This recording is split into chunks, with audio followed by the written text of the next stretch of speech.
BooBaes.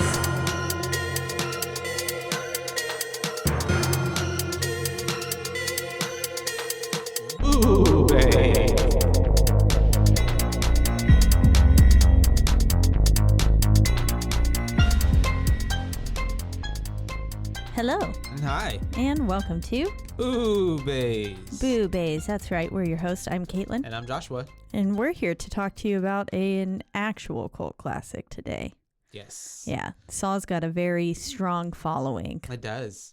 2004. We're talking about the OG Saw. Even for someone who's never seen the Saw movies, like, you know what Saw is. You know Jigsaw. Mm-hmm. You know the puppet and Yeah.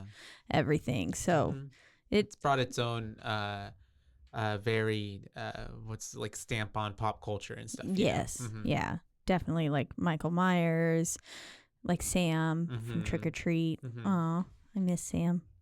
Can't wait cute. for Halloween again. And it is directed by James Wan. Yes, who's done everything. Yeah, this was his actual directorial debut, actually. I know he'd been I think he wrote some stuff before and all that, but this is the first movie ever directed. That he ever directed with his name on it. Yeah. And what a strong start, I suppose. This Saw is so much less bloody than I think some of the others are. Probably because it didn't know what it was. How much he could get away with. Starting. Yeah. Exactly. It's still very sadistic, very twisted, very dark, but they really don't show too much of anything happening.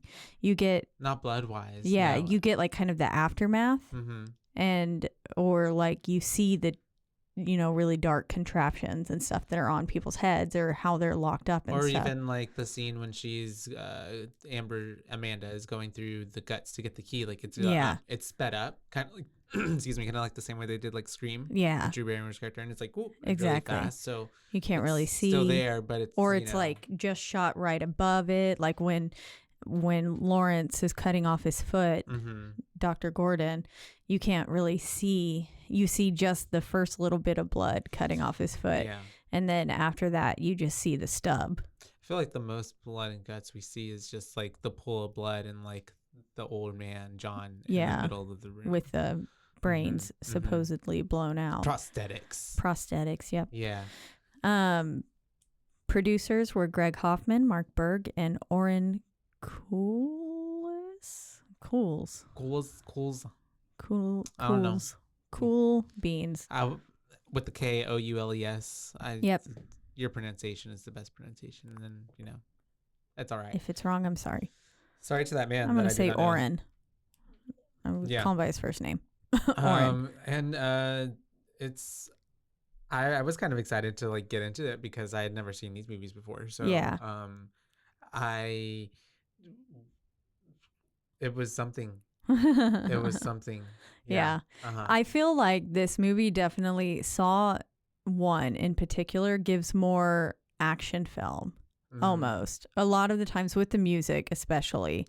But then also just with how much of it, I think it has a good storyline. I was surprised more how much it was a cop movie. It felt just it felt like a cop movie. Action cop movie. Yeah. They've got, cool little chase scenes, stuff running around.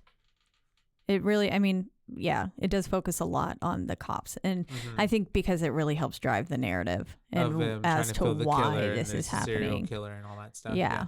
It kind of was, the movie felt like it was unfolding itself because it was more so we started here, but then we got layers to it later and then layers and then it was almost working all the way backwards, until especially you get to the in the very last end second with it revealing everything and then you see how everything was kind of set up before you throughout the whole movie. And connected because literally even the first shot we see this guy floating in water who we later learn is Adam and then we see something floating over his face, but then all of a sudden as he comes to and I think that we get the title card there. Title card, Saw. It says Saw first. Yeah. But then the guy comes to. He's waking up and then that thing starts to go down the drain. Yeah, we see it go down the drain, which was which is one of the last things that is mentioned in the film too. Yeah, it is. Which is really interesting. Which was pretty much the key to his survival. Yes. Which when that went down the drain, he's pretty much dead. He was dead. Yeah.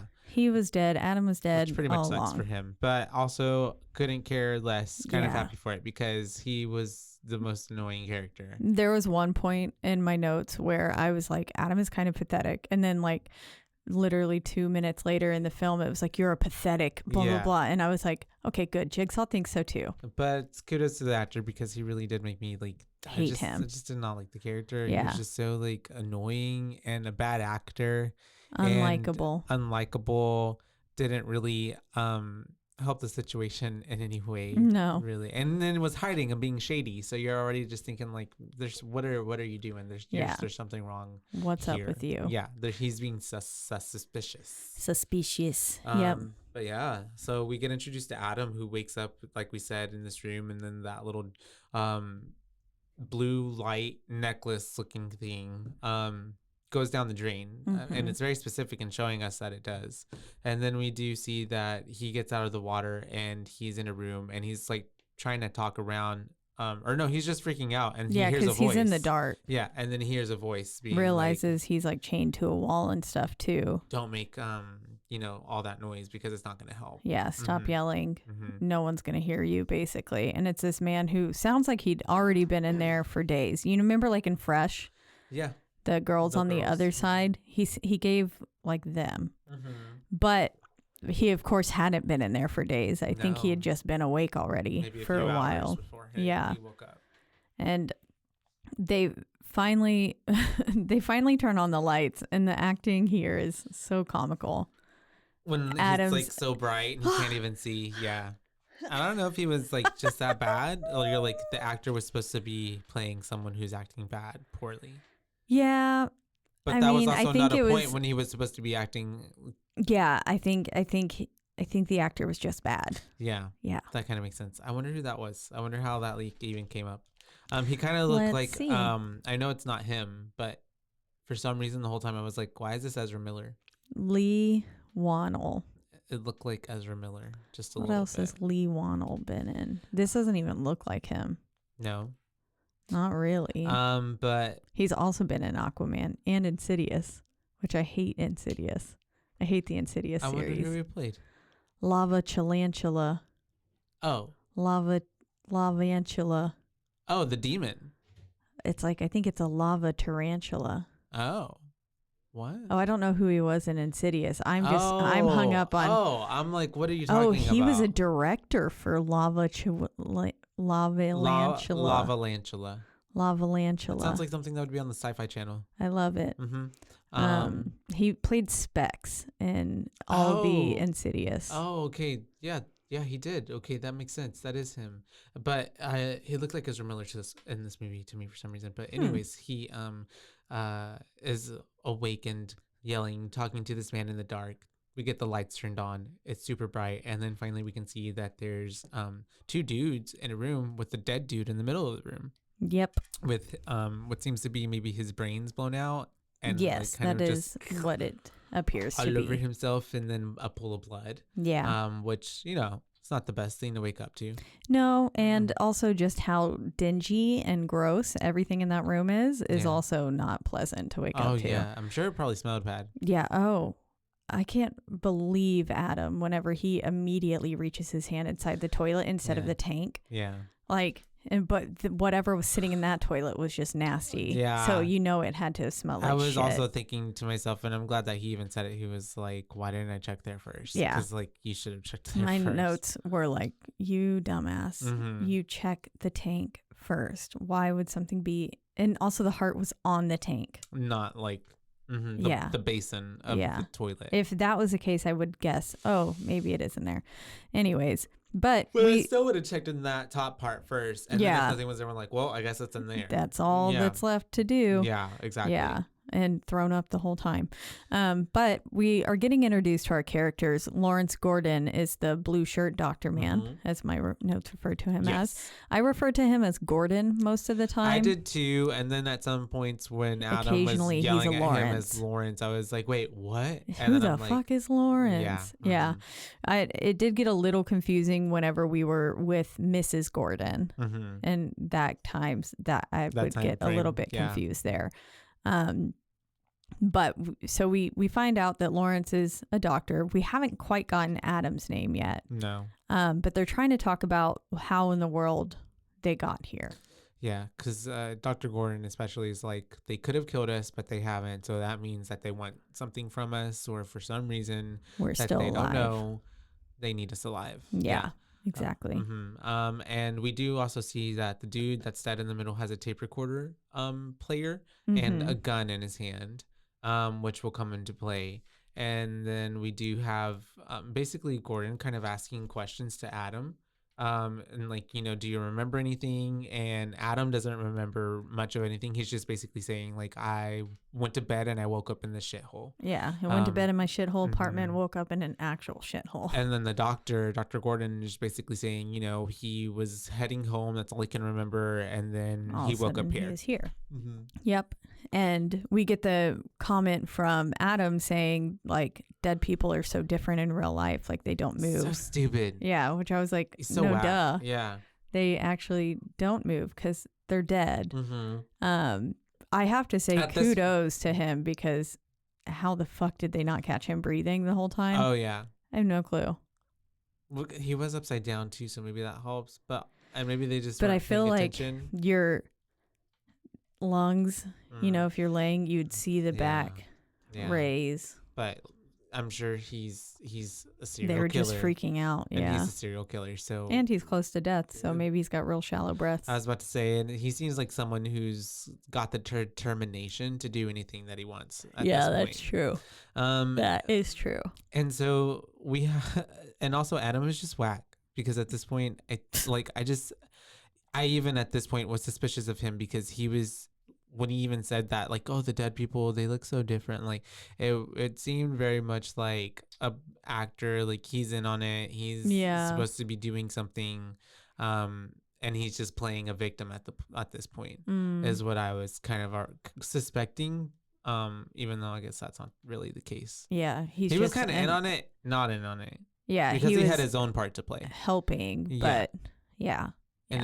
And then got himself fucking mixed up. Because, I mean, if he wouldn't have been the dude who was hired by Cap to follow this dude around, he would have survived, would have never been in this situation, right? I would think so. Yeah, he just got mixed in it. Unless he just then was in another scenario that didn't include Gordon. Yeah. Yeah. This is also the point where he's like, are there any scars? Are my kidneys gone? Oh yeah. And the other man was like, Gordon was like, no. You would feel it. No, you'd be in an extreme agony if your kidneys were gone. Or dead. Yeah, or dead. Yeah. Exactly. And this is where we finally get Adam's name. Yeah. And then they're looking around the room, and we realize that the clock is brand new compared to everything else. It's basically like this is like an escape room on steroids. The most like sadistic escape room. Yeah, worse than the escape room. My paranoia makes me think that an escape room would turn into. Yeah. Yeah. You get locked in, and then you're having to saw your own foot off. Yep. Or like the escape room movies, the Tournament of Champions. The first one. Yeah. And so like sucked under the water. The clock is new, so Dr. Gordon makes a comment of like, someone really wants to pay attention to the time. Yeah, they want us to know that we need to, like, they want us to know exactly what time it is at any given moment. And so we do have them kind of thinking to themselves, like, I think Dr. Gordon kind of says, like, we should kind of look around and search around, and then Adam gets in his pocket and finds a tape recorder that says "Play Me" with or he finds a little tape. Yeah, a little tape. It's a teeny tiny little baby tape. They're cute. And it says "Play Me." Dr. Gordon looks in his pocket and he finds a tape, and he finds a bullet and a key. Yeah. Yep. So Adam's pocket has one tape. Lawrence's pocket has one tape, a key, and a bullet. And then they realize like, okay, well, we have to play this somehow. And they remember back to the dead guy on the middle of the floor. And they're like, he's got a tape recorder. So let's steal it from him, which he was so not resourceful. Adam? Yeah. Yes. Yeah. He was such an idiotic way to try and grab for it. And then like, he's like, I can't do it. These men give up remarkably fast. Like whenever they're trying to saw through the chains themselves later on. I don't know that you can actually saw through those chains with those saws. I would have tried I would have tried a little bit longer. Yeah, I can see that. I mean, and of course, maybe they just didn't show us the whole time because that would have been way too many extra minutes in the movie. But like, come on. Yeah, at least give me like 3 hours later. I feel like 1, they were kind of set up to fail, but 2, they also did not try hard enough to try to survive. But I mean, Adam is pathetic, so If my wife and kid were on the line, and I didn't know that motherfucker, I feel like I'd probably. You would have just chopped your foot off. Yeah, and I would have killed the other guy. Like immediately. Yep. No questions. Like, okay, done. If my wife and kid were on the line, yeah. Yeah. What else you want? You want me to kill someone else? I mean, even if it meant like, even if maybe I didn't live, yeah. Fuck that other person. I don't know them. No. What if it was me you had to kill for your wife and kid? No, I wouldn't kill you. It'd be a little bit harder. But your wife and kid. It's okay. You can kill me. Your wife and kid. No. I'd find a way to get out. Because there's always a way. There is. It'd be like some superhero movie. There's always got to be a way. Nobody dies. Everyone gets out. And so we do have them putting together kind of a makeshift with the t-shirt and the little drain cork thing from the bathtub tied together. They're able to get the tape player away from the old man, which also I was just like, how in the hell? But okay, whatever. I know the way that it like latched onto the. I was like, I was just like, no, I don't see this happening. But okay, at least that fast. But they end up getting it, and Mr. Adam is able to play his tape, playing the first one, and basically, Adam is pathetic. Yeah.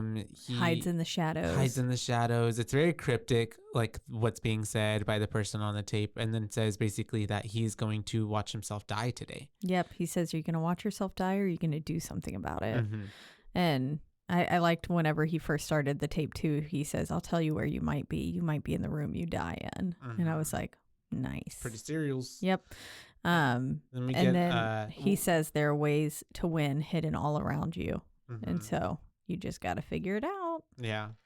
I'm sure maybe Adam had even more clues for himself to like help himself get out of it. And he was just so ignorant to the like even look that he just did it. Yeah. But because I feel like what's his face, Jigsaw definitely does, like as sadistic as he is, he gives you a fighting chance. Yeah. I don't know about a fighting chance. A fair. I don't know about a fair. Chance. He gives you a chance. He gives you a chance. It's a shot in the dark, essentially. But you have to actually try. But it's a shot. Yeah. And so we do have then Dr. Gordon wanting to play his tape. So he's like, throw me the tape player. And Adam's being a dick. And he's like, no, you throw your tape over breaking here. It. Yeah. Which is understandable, I guess. But he ends up throwing it later with like no questions asked. Yeah. Like, but I digress. And so we get the second tape played, and it's talking to Dr. Gordon, and it's basically saying like, you're a doctor and you get to choose deliver people's death sentence, basically, whether they live and die. And now day today, in, day out. You're going to do something different, and you're going to kill someone essentially. Yep. You have to kill Adam by 6. If you don't, then Allison and Diana will die, and I'll leave you in this room to rot.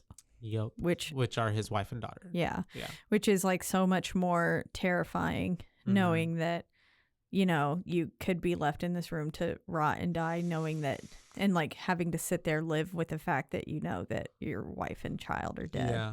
I mean, you'd be dead in a few days, I guess. Yeah. Yeah. Not a long life, but a lot of pain. A lot of pain. A lot of pain for enough for a lifetime. And so we do have him then, like, I don't know how, but he heard something on the tape immediately and starts like rewinding it back, and by the third time we hear a little whisper on the tape, and it says, "Follow your heart," which I was like, what? Yeah, I was also like, what? I was like, and who would even hear that? Yeah, because I didn't hear it the first time. The last thing that I heard was basically X marks the spot. Yeah. Because we got that clue as well. But then the tiny follow your heart behind it was like, what? And then that's when they look over to the poopy toilet. The poopy toilet. And there's a little heart drawn with poopy. Yeah. And it's the way that he even has to like ask Adam, like, you know, he kind of is like, you know, help me out here. And Adam didn't even kind of want to do it.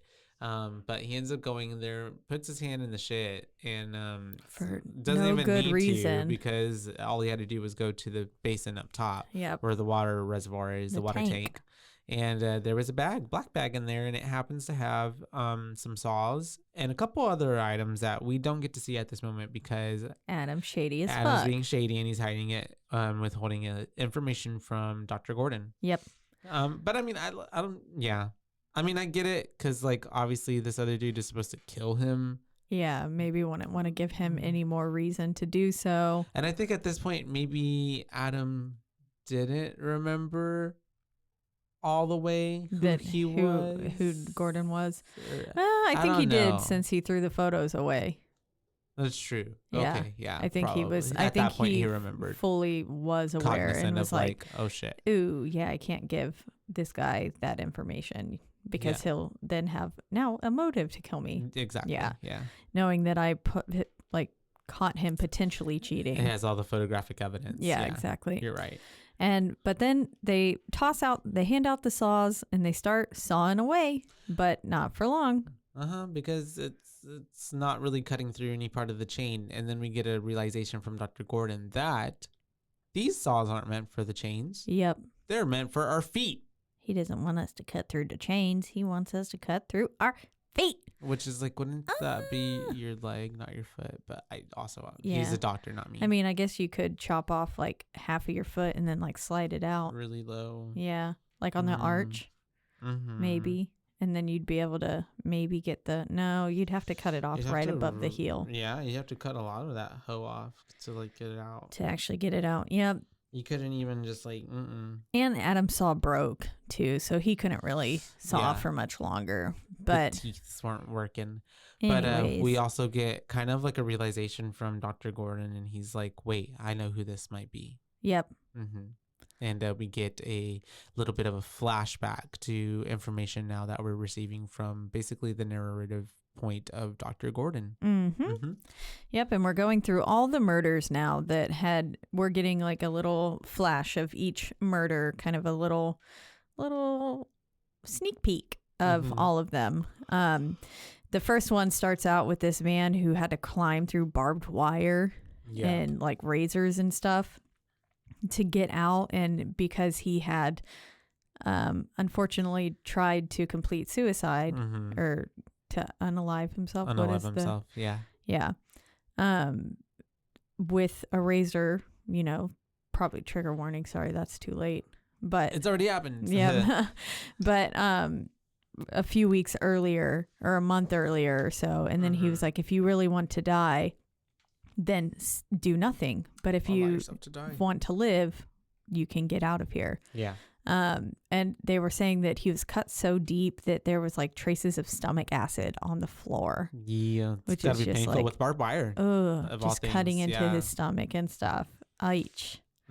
Ouch, ouch, definitely ouch, ouch, not comfortable.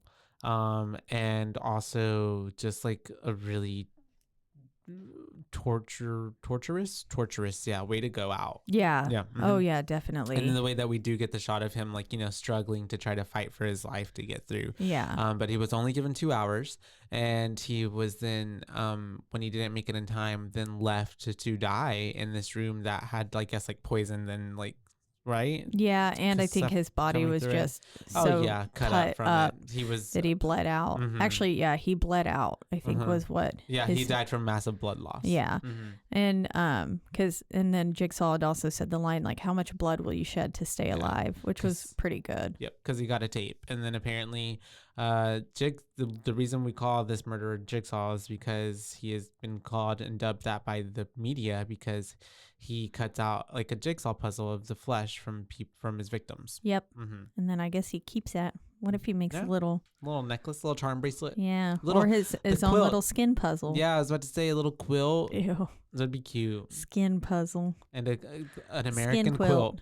An American quilt. Aww. And so that's whenever we have the police kind of then talking about the case, and then we have them linking it to the Jigsaw killer, and then we have them finding or going back to another crime scene, a whole situation where was the dude's name Mark? Mark. Yes. Also got a tape from Jigsaw, and his whole deal was like he was lathered in this what's it called when something could catch on fire? Flammable substance. Like petroleum jelly, it looked like. And yeah, it was very thick. Yeah, and there was a safe in the middle of the room, and he was given a poison, and the antidote was in the safe. But the whole deal was that like there were numbers written all over the walls, and the combination is written on the wall, but obviously when you have a million numbers on the wall, it's hard to do because the entire room was just lined floor to ceiling with numbers, and the lights are off, and he has to use a candle to try to find that number. But mind you, also still covered in that highly flammable substance. The floor is covered in glass. Yeah. So what a awful way. There's just no way. Yeah. No. And he was put in there because he was faking a so-called illness. So really, Jigsaw's just trying to make people like have a will to live and then stop wasting their life. Yeah. And using and, God, what's the word I'm trying to think of? Taking advantage. Patronizing and trying to, use disadvantages that some people really have to face on an everyday basis for their advantage. Because John is dying and he's pissed. Yeah. Essentially. He's mad at the world because he's got a disease. He's like, I want to live, but I can't. Yeah. And now all you motherfuckers who don't want to live or want to act like you have a disease when you don't, and you get to reap the benefits of being a sick person, but also a completely healthy person, you are going to die. Yep. And he ends up, well, obviously Mark is burnt and he's dead. But at this time, I believe there was a pin that got left. He says, all the people you burned with your act will get their revenge. Yeah. And Jigsaw is very cryptic and sadistic. And there was a pin that was left at this crime scene. Yep. And they link it back to Dr. Gordon. And that's how Dr. Gordon was, considered a suspect. Yeah, because he worked at the hospital that he was treating John at. He happened to be John's doctor, and he is, we get this setup of him kind of instructing some new residents, some young doctors, and we meet an orderly named Zepp. Zepp, yeah, and he's already weird off the bat. I'm already like, this is some fucking weird ass guy. I was like, I don't trust him from the get. He's trying to talk about his patient, Dr. Gordon, and then that's whenever Zepp interrupts and he's like, oh, he has a name. His name's John, and he's a very interesting man. Yeah. I was like, this is when I was like, this is the dude that's in the middle of the floor. Yep. This is the dude that's in the middle of the floor. Yeah. I was already feeling that. I couldn't tell. I couldn't see the man's face close enough at all to like tell that was him. So I had no clue. So whenever he stood up at the end, I was like, whenever I first saw it, I was like, oh my God. Yeah. And then I even kind of forgot that was the case. Yeah. Until finishing it again this morning, and then was like, oh, right. He is the person. Yeah. Because I mean, it had been such a long time since I'd seen this one. The Saw films are not ones that I've seen multiple times. Yeah. For sure. It's like one and done. Yeah. Not because I don't think that they're good films. I'm just a little squeamish apparently sometimes. So with the gore. Yeah, some of them get really intense. This one was easy to get through because again, they didn't show much of the gore.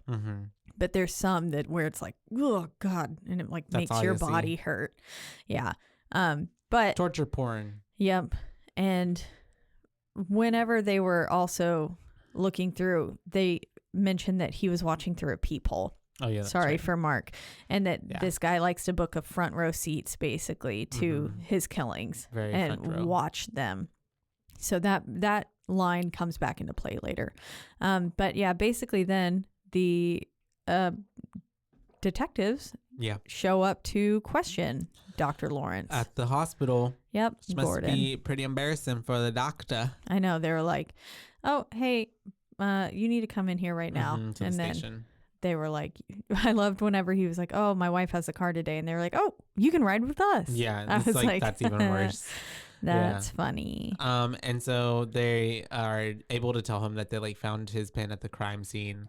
And at this point he ends up at he's downtown, I'm assuming, and he's with his lawyer, right? And he's talking to him about, you know, what his alibi was, and he doesn't even want to tell his lawyer, but apparently he was, you know, having an affair. Yep. And so he doesn't obviously want to say this because it's going to implicate him, and then he'll have a whole problem with this family situation, but he needs to like say this, and he ends up telling them because his lawyer says, well, bite the bullet now and just tell them, otherwise it's going to be even worse. Yeah. And they're not going to believe you later on. Yeah. And then that's when we flash back to being with him in the room. And he says that was 5 months ago. And he says he set him up, or like basically realized that he's been set up for murder, and now he will have to murder people. Yep. And then we flash back. It does a lot of flashing in between the past and the present. And we have them there was a victim that escaped. Yep, we have a survivor named Amanda, and they bring her in for questioning, basically to get like a deposition, not a deposition, but you know, what happened to you, a statement. It looked like she had just got out of the room, literally, because her mouth was still like bloodied. Yeah, and I just was very confused by that, because I thought, okay, scarring, sure, but for it to like still be raw, we're like, you're not going to the hospital. You are going to. You have to actually come here and tell us everything that happened to see if we can just get a reaction out of this man, which is yeah. They were way off as well. They were, but that's what John wanted though. Yep, exactly. He had to shift the blame somehow. Yeah, and he also just didn't like his doctor, I'm assuming, because he because he's the one who gave him, which is like so unfair to Dr. Gordon. Because like he didn't do that to his body. Yeah. Yeah. It wasn't. He wasn't like, you know what? I think I'll just tell this man today that he's got a prefrontal lobe tumor that's inoperable. Yeah. Just for fun. Or like he just chose him or something. Yeah, and he's like, I think I'll put this in right now. Yeah. And so she's explaining basically what happened to her, and we get the reverse bear trap, which is pretty cool. It was cool. And we get our first look at Jigsaw too. Oh yeah, the puppet. Of the puppet. Yep. Which everybody knows. Such a funny looking little thing. Yeah. But it also also creepy. Terrifying. Terrifying, yeah. Especially the way whenever he rides in on the tricycle. Later in, yeah. And he's just like, again, sitting up way too straight. That bothered me. Well, just in general, when anyone's riding a bike with that straight of a back, like in Friday the 13th, that man, I don't like it. Yeah, I see what you mean. You got to have some sort of little arch. You got to hunch a little bit. Yeah. It freaks me out. Yeah. Yeah. Caitlin will take you out if she sees you riding a bike with straight up. Yep. I'll run you over. And so. Not really. It's, she basically is locked up in this reverse bear trap that's on her head. So her head will snap apart essentially. Yeah. It'll pull the top jaw, like it basically is in between her top teeth and bottom teeth, and then it would just pull it backwards, open it up, like almost like a curb stomping, like machine. Ugh. And that's whenever we do get to see that the only way for her to get out is to get a key, but it is, of course, you know, inserted into the body of another human being that she has to then cut up. And he says the stomach of your dead cellmate. Yeah. So we go over there thinking that this person's dead. But they're not. They're alive. Basically put into like this type of like paralysis where like they're not necessarily feeling everything, but yeah, he couldn't move or feel. It was an opiate overdose. Yeah, is but what they gave him. He was awake and alive, conscious, but couldn't move or feel anything. Yeah. So I mean, I guess that's good at least. But still, but then knowing that it's happening like, to you're you, still just dying and like just watching it and like.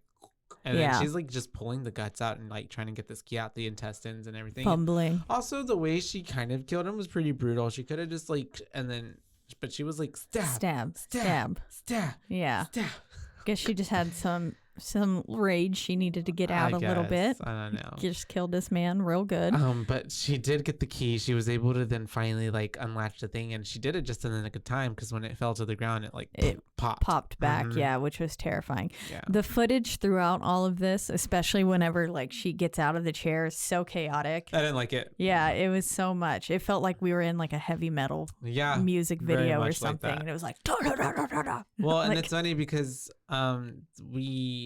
this is by James Wan, and then I just rewatched *Malignant* the other day, and he made that as well, and I was like, *Malignant* very much gives like Saw mixed with his Conjuring movies, like paranormal mixed with like the stuff that goes like aesthetically in this movie, because this movie did give like a lot of like grunge and like heavy metal music vibes, like band music videos, and there's a lot of those vibes in *Malignant*, which I think you still haven't seen, right? No, I haven't. Which I liked it. I would still like to see that. I liked it the first time I watched it, and then I liked it even more in my rewatch. Oh, nice. Well, that's exciting for me to go watch that then. Yeah, and so she's able to get that off, and then like we said, Mr. Puppet Jigsaw comes out riding on his tricycle all straight up and stuff. Yep. Terrifying. Her acting here, I thought was actually pretty all right as she was crying. I was like, okay, she's doing a pretty good job here. She's working for it. And sure. She survived essentially because she's free. But then like they're like asking her, did you, what did the captain ask her? Because the last words Jigsaw said to her were, most people are so ungrateful to be alive, but now you're not anymore. And then they said, so what did he do to you? And she says, he helped me. Which I was like, oh girl, she's crazy. Yep. Yeah. Because they asked her like, weren't you addicted to drugs? And so what did this situation do for you? And she said, he helped me. Because now I guess she's magically not cured from drugs. Yeah. drugs. I guess she was like going through the worst situation in her life. She was like, no more drugs. I don't know. But also at this point, I have, for some reason, Adam is stupid, and then two-way mirror. So mine says back with Adam and Gordon now. Adam, you're fucking dumb. Yeah. It's a two-way mirror. Which we find out because he accidentally broke that mirror. Yeah. Doing something stupid. He was doing something stupid, broke the mirror, and they realize that they're being watched through a camera inside of that. And someone is watching them as well. Yep. And we hear him saying, like, don't ask me for help. Yeah. Yeah. And Adam's yelling like, this is the most fun I've had without lubricant. Adam's a prick. Yeah, he is. And this is whenever we also do see that Mr. Gordon's talking about his daughter and like the last thing he ever said to her, and then we get like a little flashback to his daughter in her bedroom, something scaring her. We see this like it was pretty freaky of like, it was a long shot of her just looking in the corner at this like wind chime, and I was like, what is going on? I thought someone was about to come out of the corner. Just out of the darkness. Yeah. But it didn't really happen. But she goes to her mom because she's scared. And then they end up getting Dr. Gordon, who's working really late, and is like he doesn't pay any attention to his family. It seems like he's definitely focused on his work. Yeah, he's disconnected for sure. And because the little girl's like, I want daddy to scare the man away. There's a man in my room, and I want daddy. Which is really weird as fuck. Yeah. It gives very much, there's a monster outside my window. Can I have a glass of water? Yeah. And then they are in the bedroom. The dad is basically trying to calm his daughter down like any parent would when they're little. I don't like how he calls a foot a tootsie. Yeah, I was like, foot equals tootsie. Don't like that. That was weird because he's like, give me your tootsie. And I was like, what's a tootsie? I thought butt. Oh. Not in a sexual way. Like I thought he was just gonna like go to bed, like give me your fanny so I can pat it.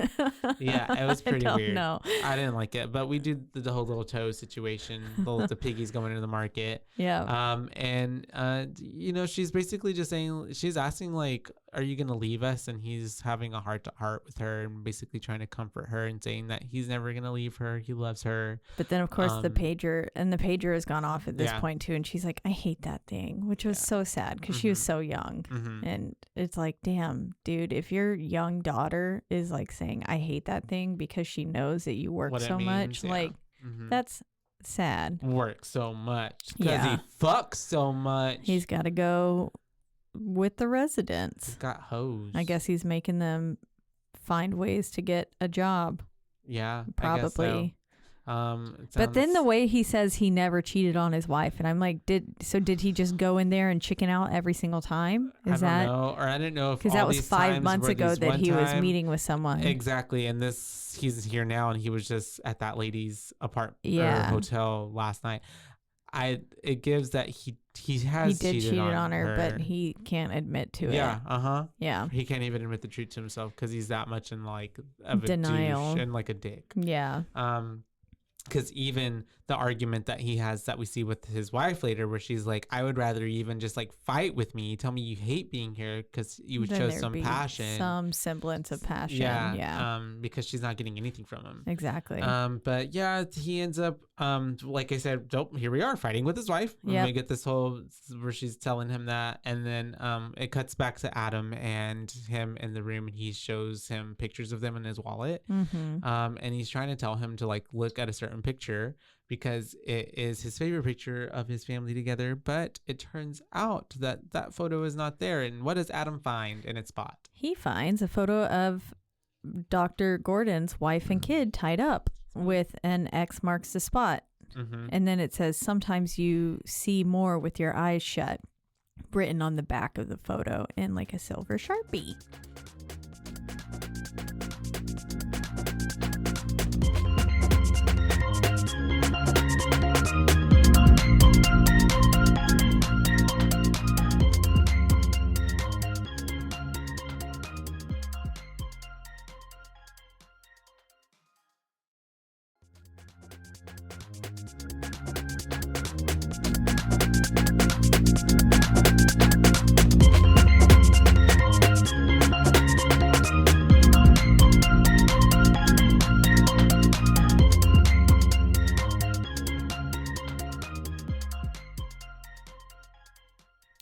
But X marks the spot. Yep.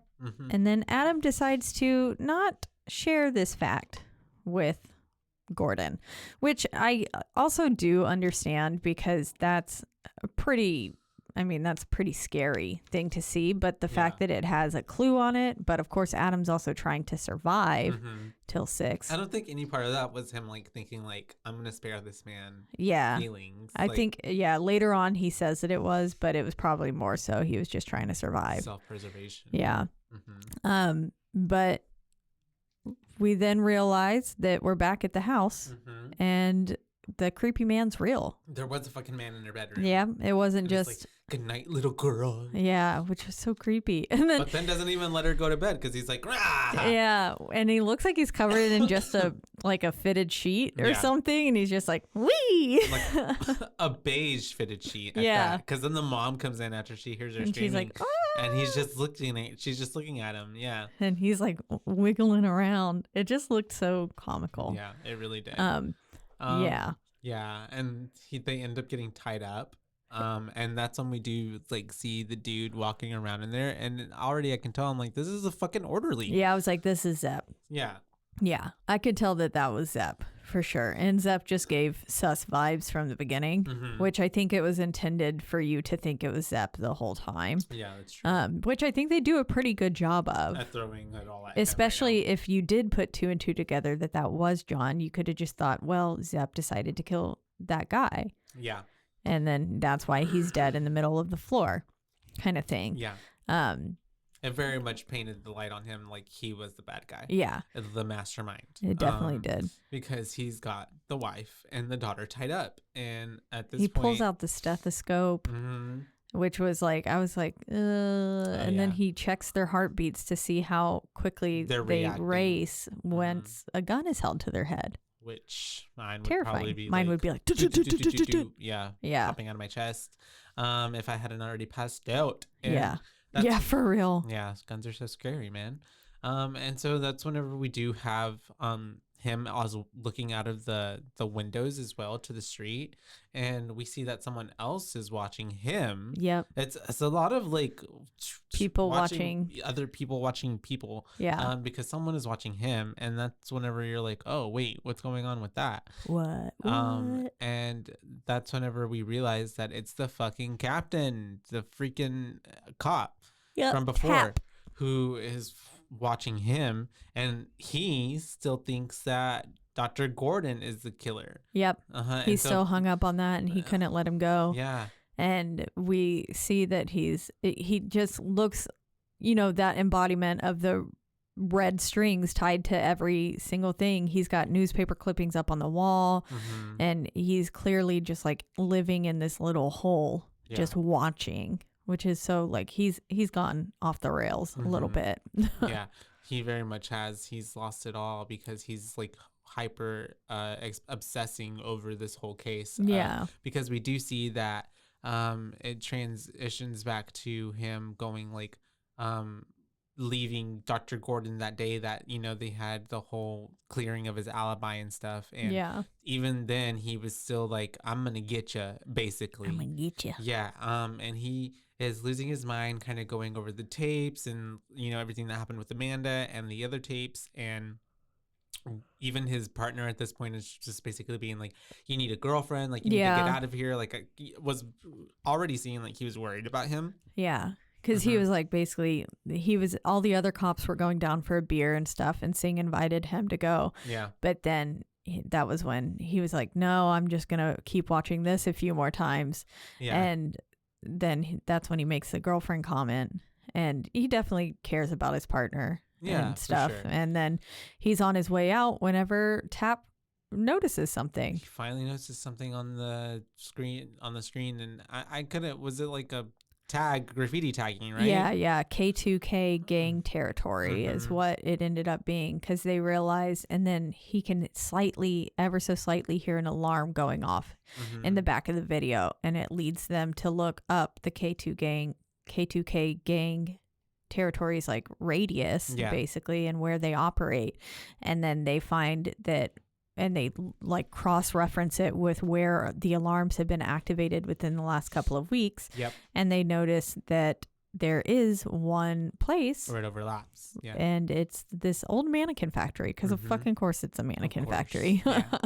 And I guess that's where they make a million little jigsaw guys. Yep. And so they end up being able to like, and I love how the partner is like, okay, well, call it in and we'll get a warrant. And he's like, oh wait, no, we're going now. We're just going right now. Yeah.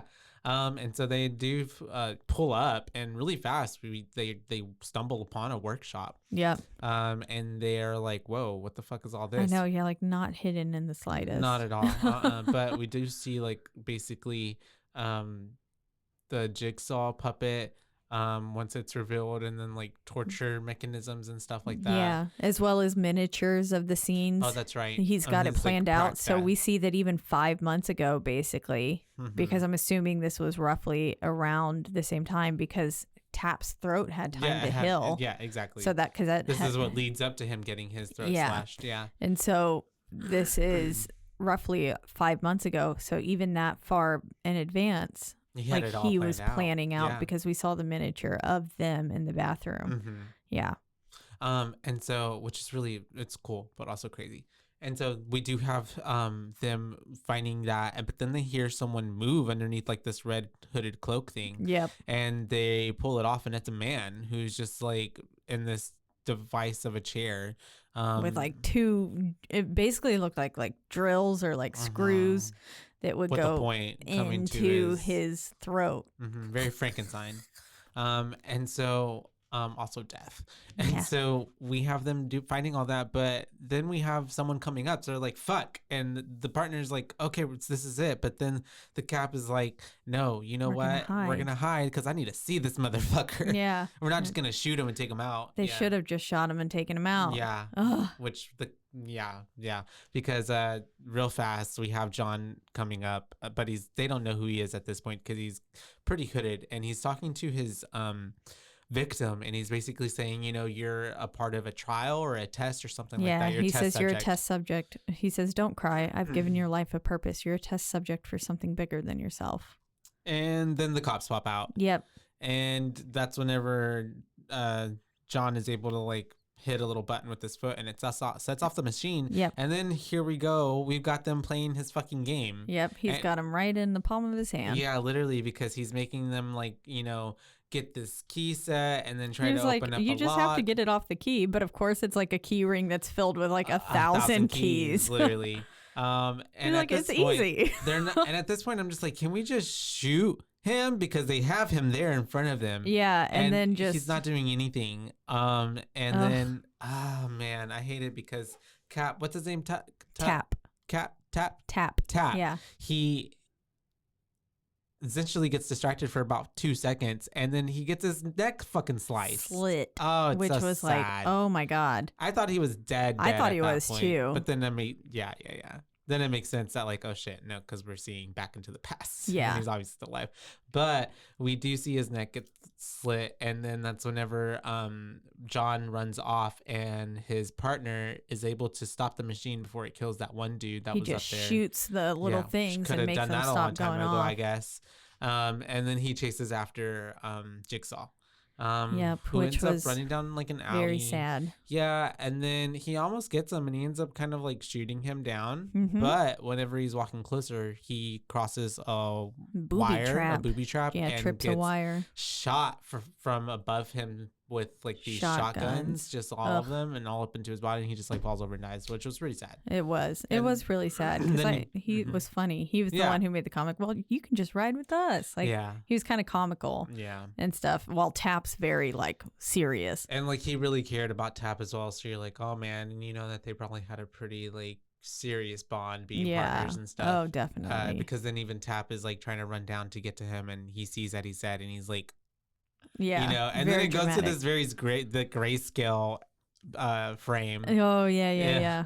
And that's whenever we cut back to like now, and this is how we see that. Well, at this point, Tap has now lost his mind because he lost his partner, and he's trying to basically avenge him. And he's also, like talking to him. He's like, "We're gonna close this case, sing," and basically like just acting as if he's still there, kind of with him. Or I think it's maybe not so much that. I think it's more so just like I still talk to Kitty sometimes, and I'm like, but you're also not in an apartment with murder pages true. All over the wall. I think he definitely is following crazy. people. Yeah.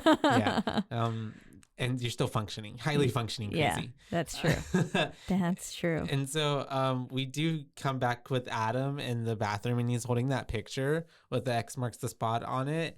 And the Dr. Gordon is kind of yelling at him and being like, what are you looking at? What's going on? Yeah. Like, you need to help me try to get out of here. Because he's not being secret. Like, he's not doing a good job of actually hiding it. No, he's not. And Gordon he's doing a good job of looking like he's trying to hide something while looking at it. And Gordon is basically just like, help me do something. Like, help me try to figure this out, Yeah. And then Adam is just like, well, turn off the lights. Just turn off the lights for me. And he's like, why? And then he's like, no, I'm not going to tell you. Yeah. So super shady and stupid. And they turn off the lights. And we do see that there's like glow in the dark paint on the wall that makes an X mark on this like brick. And so Dr. Gordon immediately is able to like, get through it, and he finds a little black box in there with the key but it's locked because it needs a key to open it up. But then they remember the original key from inside his pocket. Exactly. And they get it open, and they find what? They find two cigarettes. Yep. A little note, a lighter, right? Yes, and a cell phone. And a cell phone, yes. And then the little note says, the cigarettes are harmless, I promise. Smoking is only poisonous when it ends in bloodshed. Think about this. You don't need a gun to kill Adam. And basically that's implying that you can use the blood that's filled with poison. That's from the dude that's in the middle of the room. Yep. Yeah. And we also have him trying to call 911, but he then very quickly finds out that the phone is only meant to receive calls, not make calls. Which that is technically a goof.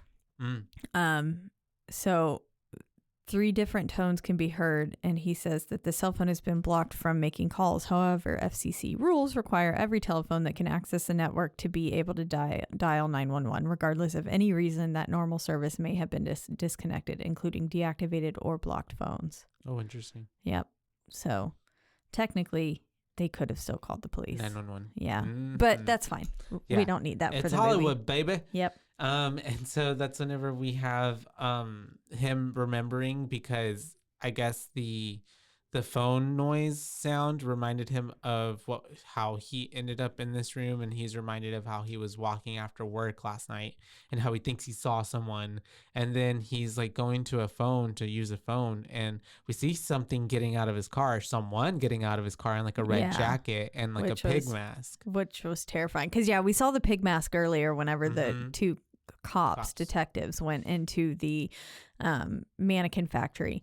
But seeing it on someone is entirely different. That was terrifying because especially just the way that that person got out of the vehicle as well. Yeah, it was scary because you're watching it unfold from one of those like big circular kind of helps you see around the corner mirrors. Parking garage mirrors, and like in the autopsy of Jane Doe and stuff like that's in hospitals. Oh yeah, that's right. And you just see this person like slide out of the car, and they've got this long stringy black hair over the face. This was honestly the creepiest part of the entire movie to me. Yeah, like it was really creepy.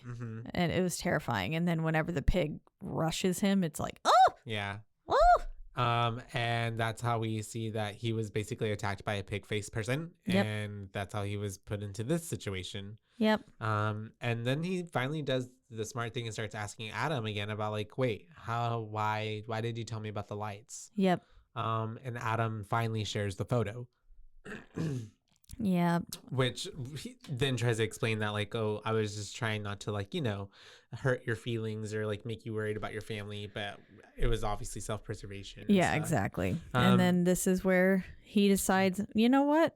Nah. He dips a cigarette in the blood, but then he comes up with a plan. But of course, as we know, he didn't actually keep it a secret from the mastermind because the mastermind was in the room. Yeah. And the mastermind probably already accounted for this. But anyways, he does turn off the lights and they try to whisper a plan of action. And when the lights come back on, essentially he gives a cigarette to Adam, and Adams pretends to then die from using the said cigarette, and it's the most so bad. So bad, man. Like the worst. I was like, boy, you are not convincing in the slightest. You look like somebody trying to act like they're trying to die poorly. Which really even to me felt like, man, okay, at this point I was still even thinking like Adam's in on it at some point. Like, why is he acting out like that? Yeah. Yeah. So bad. But he's on the floor and he's trying to pretend like he's dead, but he ends up getting electrocuted. Yeah. And basically he electrocuted him just to show that no, he's not dead. Yeah. And I wonder if John had something there at that point in time, or if he gave him like a contingency plan of like double check to make sure that this fool's dead kind of thing. If in the event that he smokes a cigarette or something. Or fakes it. Yeah. That makes sense. And we do have Adam coming back to, and he's like, I remember everything now. Yeah. I guess the electrocution helped jog his memory a bit, because we figure out that Adam's a photographer, and we see him getting home, going into a dark room, and apparently he's taking photos of Gordon. And this is where we're like, oh. He's been following him around. Yep. Everywhere. Yeah, because there's quite a few photos of him. And then we wake up with him in the dark room, and the dark room light is off. Yeah. And he takes this right. I was like, takes photos to light up the room. What does that mean? Yeah, he's taking photos, which reminded me of like VHS. Excuse me. Yes. The OG, right? Yeah, the OG. Yeah. Or I don't know. I get all of them mixed up now. The one where the girl's like an alien or whatever, and she's pregnant. Oh, yeah. Also in the movie, it was something about like, it was like a Zoom call, basically. It was a very 2020 movie. They were talking about the pandemic and stuff. But there's a instant in that film. It's on Shudder. It was a Shudder original. I was like, did I watch it? No, we didn't cover it. Okay. But I was just thinking of that film. It also uses the photos to light up the room and stuff like that. But yep, he's taking photos to light up the room because all of his lights are off. Yeah. Oh, it gives also, there's another movie. Shudder. Oh yeah. With like the ghost. Yeah. The ghost one. Yeah. I like that film. At least I think I did. I think I remember not liking the ending. I think it has Joshua Jackson in it, I think. The dude from Dawson's Creek. Oh. Maybe. But anyways, I digress. Eventually we should cover that and film. So yeah. He's kind of almost like a private eye kind of situation, but not, I guess, a professional private eye. A hired creep guy. Yeah, essentially, yeah. Creep for hire. Because we do have him then ending up in the room, right? And then it calls I just have my next note is the phone call from the daughter and the wife. Okay. Yeah. So as he's going through taking photos throughout his apartment, we run into Jigsaw because all of a sudden there's this like creepy mechanical laughter, like ha ha ha ha ha. Not like that at all, but coming, like, and it's terrifying. And he turns around and Jigsaw's sitting there in his like little lazy boy, just chilling, and he's like remarkably unfazed. He was kind of at first like, oh fuck, and then he was just kind of like, okay. And I was like, sir, you should be questioning this doll more. This is a normal day in the life for you. I guess so. Yeah, for me it is. All the dolls. But then he goes and he hears something coming from the closet or something. And so he's taking flashes over there, opens the door, and out pops the pig head. Pig face. And he also gets snatched. Yep. And then that's when we are back in the room. It's almost 6. We see according to the clock, and the phone rings. And it's a phone call from his wife and daughter. Yep. And his daughter sounds really distressed. Yeah, she does. She was acting for her life here. She was. Because she says, the bad man from my room is here, and he has us tied up, and he has a gun. Yeah, and Gordon's just like, hey, and trying to call to his wife, and like nobody's really responding. But then finally his wife is trying to talk to him, and it's whenever he's talking to her that she says, is Adam there? Yes. And he was like, what? How do you know him? And she just says, whatever you do, don't believe the lies that he tells you. Yep. He knows you. He knows he knew all about you before today.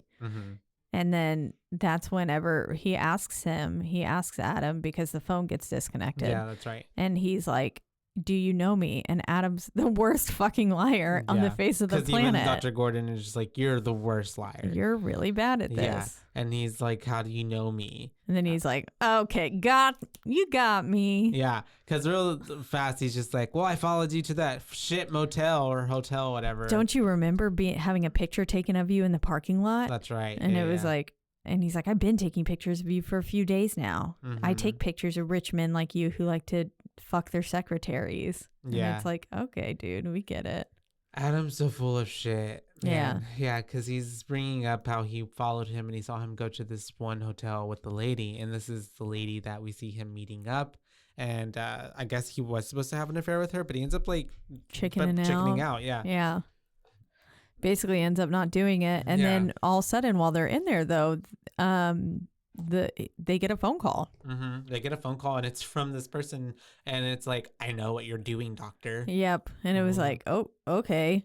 And definitely freaked him out. Then this is where we flash back to the real time, and he's saying, okay, well, who paid you to do this? And he was like, I don't know. He called himself Bob, and he paid cash up front. That's all I know.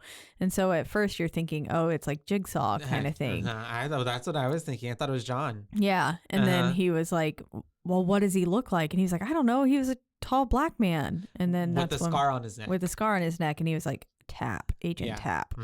Yep. Or an ex-detective. And it was Tap who had paid him to take the photos and trail him to see where in the world he was whenever he couldn't leave his apartment, I guess. He needed someone on the outside. Yep. And which would have been his partner, but his partner was dead. And so that's whenever we do have then Adam like being like, I don't care what you do in that hotel. I don't care if you have a peanut butter hooker gangbang. Yeah, 15. Yeah. Oh my gosh. Exactly. And then this is where Gordon finally tells him, like, you're not a victim in this game. You're a part of it. Or does Adam tell him that? Someone says that line. He says that to Adam. Yeah. Okay. Yeah. And then that's whenever we see that it's also 6 p.m. Yep. And this little girl, that's where I said she was acting for her life. And we get finally the reveal that it is in fact Zepp, the orderly. Even though we knew that the whole time. But he's out of time. And he comes in and he tells Allie, Dr. Gordon's time is up, and it has to be you who tells him he failed. Yeah. So what do? The mom was this whole time also untying herself from the bedpost. So then mom is able to then get up and attack Zepp, right? Yep. And then she's able to kind of basically knock him to the ground, and she's able to get the gun and get control for a little bit. I love the way she goes, you failed. Bam. Yeah. I was like, hell yeah, bitch. Get him. I was like, get mom him. is a badass. Yeah. And then she's able to get the phone and she's talking to Gordon. And as she's talking to him, I forget how it happens, but he's able to get the up on her, right? Because he like attacks her. Yeah. Something happens. She gets distracted for a second. I think the little girl says like mommy or something like that. And she, mommy instincts kicked in, was like, gotta help my baby. And then he attacks her and the gun goes off.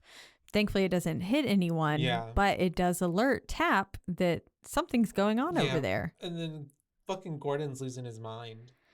Yes, he is, because he's on the line still. He can just hear the gunfire, the shots, the screams. He can hear everything, and he's just losing his mind. You're right. And that's whenever we do have the orderly and because Tap comes over at that point and he starts to get into an altercation with the Zepp, and the mom stabs Zepp in the leg too. While the whole scuffle wasn't going on, she gets into her dresser drawer at one point and then just goes right into his leg, which was awesome. And then Tap's having a shootout with him, and the way he hid behind that tiny pole, that cracked me up. The pole was like this big and he was like, that's it. Suck it in. Don't breathe. Sir, you need to just be your spine to hide behind that. And we do have the orderlies. Oh, Zepp. I keep wanting to call him orderly, but Zepp ends up getting a shot on poor freaking Tap. Yeah. Ends up, well, because it almost seems like Tap has the upper hand, but then Zepp ends up shooting him from like from the bottom, right? Yep. Yeah, he does. Oh, being on the ground. Whenever they actually get into the place. Oh, where Gordon's at. Yeah, because while all that's happening and Zepp runs off, Gordon now gets electrocuted. But he's not dead, thankfully. And then this is where Tap follows Zepp to the warehouse. But you're right, and Lawrence is still losing his mind. And this is where Lawrence is like, I'm going to chop my fucking foot off. Oh, and you're so motherfucker just starts sawing. He starts sawing away. Yeah. And then this is where Tap finally catches up to Zepp. Because there was that whole car chase scene. Yes. Yes. Yeah, there was. They're in the car and they're just like, very, again, action like cop film. Yeah.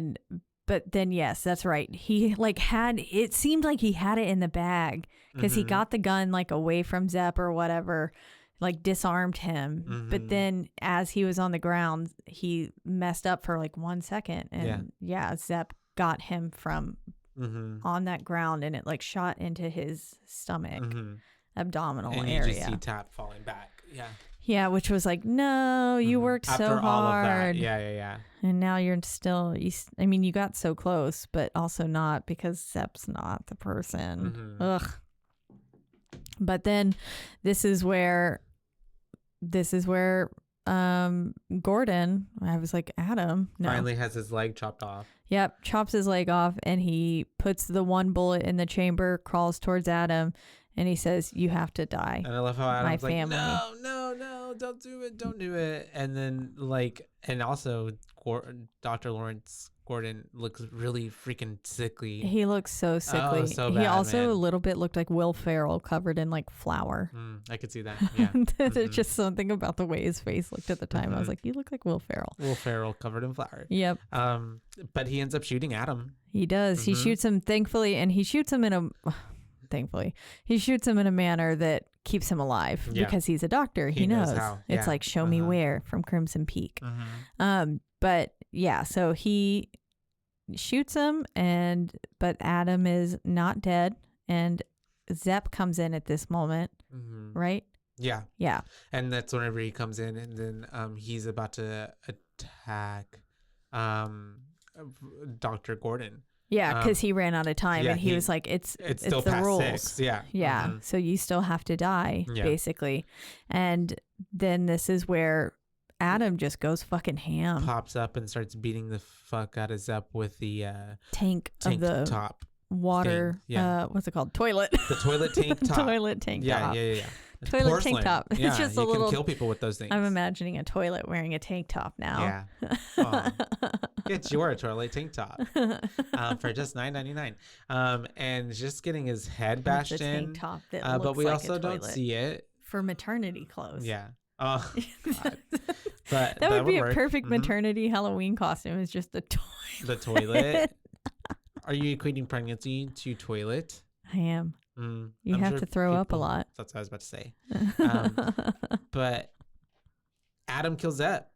I'm assuming. Yeah, I'm assuming he. If not, I think he gets him pretty dead. And we have all that happening, and I guess at the same time, Dr. Gordon is able to. He's like, I have to go. Yeah. I'm going to come back. I'll promise I'll come back with help. And he's looking so pale here. I don't think he's going to make it, but he ends up making it out of the room, I guess. Yeah, at least. Yeah. He was looking so pale, it almost made me nauseous looking at how pale his lips were. Because I was like, oh, God, he must feel so sick. And it made losing me all like. That blood. Yeah. I didn't see him make a tourniquet for himself at all. He tried with his outer shirt. Okay. And he tried turning that around his leg, but it's just a t-shirt. It's not a legit tourniquet. So he knew like, I'm going to bleed out and die if we don't get help like now. Which of course too, with how far Tap had to chase Zepp down, they're really far down in there. an isolated area. Yeah. So. And it said raw sewage too, was like around the area, which is like, so, oh infections. God. Yep. You're dead. Galore. It's going to get in the bloodstream. And so we have him getting out. But then obviously there's got to be a twist. Yep. There's got to be a twist. Always got to be a twist. And because Adam's just there, kind of like being like fucked. And then we do see the body, the old man getting up, rising off the floor. Yep. We realize that Zepp was made to do this too because he finds the tape recorder in Zepp's pocket. Yep. And then he's like, oh my God. And he listens to the tape basically. And then we realize dead guy isn't dead. He faked it the whole time. He rips off the prosthetics, making him look like his brains were blown out. And I love the way he gets up and he was like, that key went down that key. That was your way to unlock that chain. Yeah. And he was just... That would have been your way out. Yep. The whole time he's just like, you dumbass. You only had to do this kind of thing. But it went down. You let it go down the drain. Yeah. Yep. You let your life go down the drain. What a metaphor. I feel... yeah. And poor Adam is just being left because then John is like, time's up, game's over, and is walking out, and Adam's just screaming as he's walking out of the room. And at the same time we get the montage of like, it's showing us that John, everything that happened and transpired, has the inoperable prefrontal lobe tumor. And it basically flashes through the whole movie. And he says, we get the line again, most people are so ungrateful to be alive, but not you, not anymore. And he says, game over. And he slams the door shut, and it ends with Adam screaming in the darkness. Yep. I thought that was actually a really good ending. I loved the ending. I thought it was pretty perfect ending to it. I love the way that he closed the door. It very much reminded me of the original Texas Chainsaw Massacre whenever he like slams that tinfoil looking door shut. After he gets the boyfriend. Yeah. Yeah. The first victim. It reminded me of that a little bit. Oh, it does, doesn't it? Yeah. Anyways, that's a 2004 Saw. What'd you think? There was a lot, actually, because it's all still fresh. I just watched it. So. Oh, you did say you didn't like the music as much, which I didn't is like the true. music. That's right. Well, just at no, at all points. Like I didn't really care for the music. It was overbearing, and then especially when they were just in the restroom, in that little, like the beginning of the movie, there would be like this music playing, but it just didn't feel like the right type of music. That's all. No, it didn't. It just felt very action film. Yeah. Yeah. And like a trailer. At one point I asked you, "Oh, are you watching an ad?" Yeah. Because I literally thought a fucking trailer was playing, and I thought it was like, in the beginning, there was blah blah blah. There was the legit movie. Yeah. So yeah.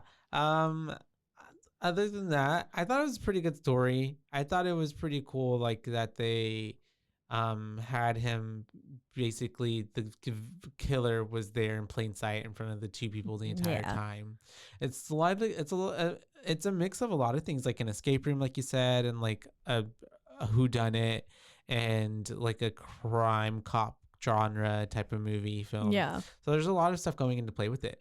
I feel like I'm not as in love as I thought I wanted or was going to be in with it. Yeah. But I'm not disappointed. I think there was a lot of hype, I thought. Yeah.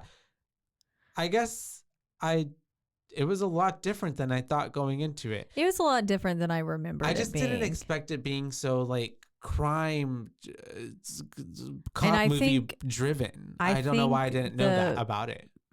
The next ones are same less thing. Oh, okay. Driven in that way. I think it's more like we were talking about. It's more just like torture porn, basically. A lot more gore, a lot more blood, stuff like that. Which you get a little bit. I guess is synonymous with the franchise, so that's what I was thinking of. Yeah, and so I think we get more into that realm with 2 and 3. I was realizing I have seen Saw 5. I think I saw Saw 5 in theaters, and that might be the one with the leg twisting that I was talking about. Gotcha. But I don't remember. They all bleed together in my brain. And I've definitely seen Saw. I definitely had seen Saw 1, and I think I've seen Saw 2. I don't know if I've seen 3 ever. So I'm excited to go into it and see it as well. See how they all start to work together. I know nothing, so I don't know if they like are the same story continued or not, or what. But I would give first Saw, a solid 3. Solid 3. A 3, right in the middle of the road. Yeah. Yeah. I didn't feel like it was like the best movie I'd ever seen in the world. Oh yeah. But it wasn't the worst. I guess I feel like it's really interesting. I kind of feel like I would have liked this maybe if it was even more like a series as opposed to like just a movie, because I feel like there's a lot where that you could get been, each of the deaths, like an hour that episode cool. long, and them trying to like get to rush to it, but they never get to it in time, and then it culminates in this big old like 8 limited series like the episode, So I don't know. But that would have been really cool. Right? Of course they weren't really doing that in 2004. Like, yeah. But missed opportunity for Mr. I'm sure this was probably much more a great monetary means for him. Yeah. This was Saw was pretty lucrative. That's why they had like 7, 8 more that came from it. Exactly. But yeah, I feel like that's why I feel like maybe I would have enjoyed it more. But other than that, I mean, like, it's a pretty good film. There's a lot of big ideas that are in this film. And I think that it's always better to take a big swing and a big risk and get some payoff than like to make a really boring or just like really predictable movie or safe movie. It was cool. I liked it. It was pretty cool. And I remember, at least for the time and when it came out as well, it was very much like cultural reset in horror, because at that point now it became its own type of set of movies and genre, and definitely people then are now like expecting out of horror films. I would agree. I think I give it a 3.5. 3.5. Yeah, 3.5 is about where I'm sitting. Overall, I thought it was a really great film. Pretty easy to get through. Actually, really easy to get through. It's only an hour and like 43 minutes. Well, I will say too, this movie, like you have to pay attention the entire way through. Yeah. Because I was noticing, I was like, oh, blinked and I've totally missed like a plot point. Yes, or like exactly. a clue or something, you know? Yeah. Very much like escape room and stuff like that, where you have to pay attention. Otherwise, you've missed something like, major. Oh, how did we get here? Yeah. And so I personally do enjoy films like that make you have to pay attention the whole time. I don't want one that's going to make me be like, okay, I didn't need every hour and 43 minutes of this film was pretty relevant to the film, which was awesome. I will agree. The music was not great. Yeah. It was too much, way too much. And I was a little let down that there was less gore, but it was also very tasteful. I felt like the way that they did show it. And it's fucking dark as hell. It's so dark. Yeah, very I feel twisted. Like a lot of parts of it were very dark. Like just the whole idea. Both lighting and idea. Yeah.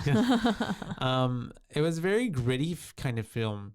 Like it felt very like Grindhouse almost. Yeah, which was exciting. Yeah. Oh, we should cover The Green Room. Never seen it. Never heard of it, but I'll look into it. Oh. Yeah.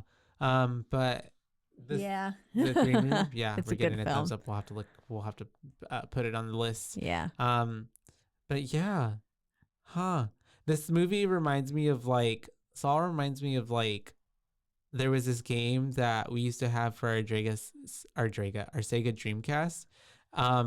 But I forget the name of it, and it was basically like a fighting game. And there's this one like setting where it was like kind of like a grind house, like meat house packing district type of like setting, and you would fight in it. But that's what this whole film reminds me of for some reason. Yeah, it does look like a meat house, like kind of pack. Yeah.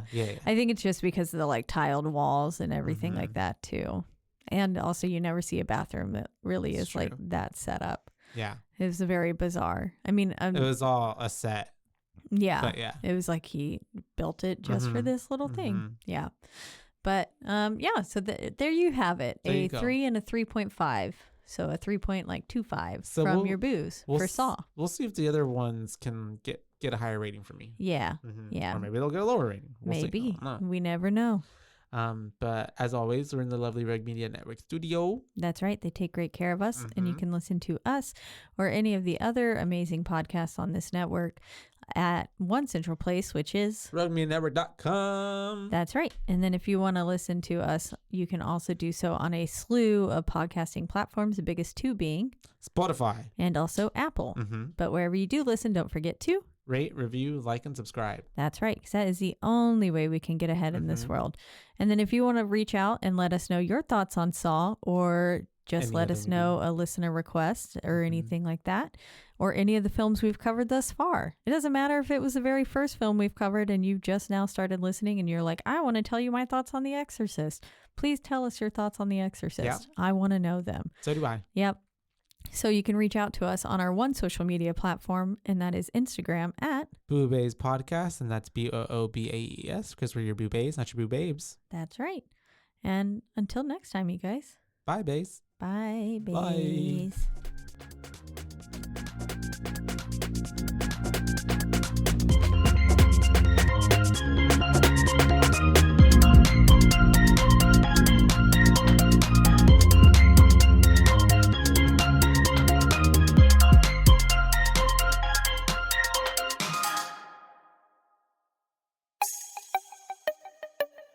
This has been a Rogue Media podcast.